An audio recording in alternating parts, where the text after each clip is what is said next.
Psalm 147, 10 and 11 says, God doesn't prize the strength of a horse.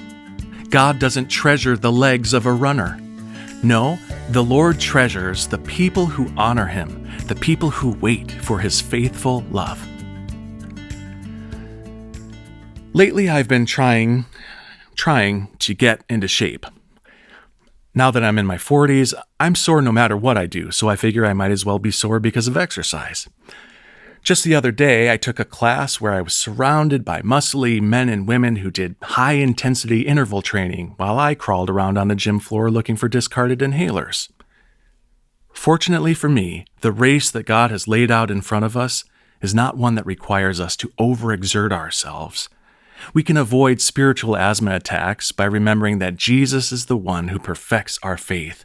God has poured out the Holy Spirit into our hearts in order to provide us with everything we need to endure hardships, develop character, and run our race with unshakable hope. Let's pray. Dear God, we are intimidated by the significant responsibility of representing your kingdom on this earth.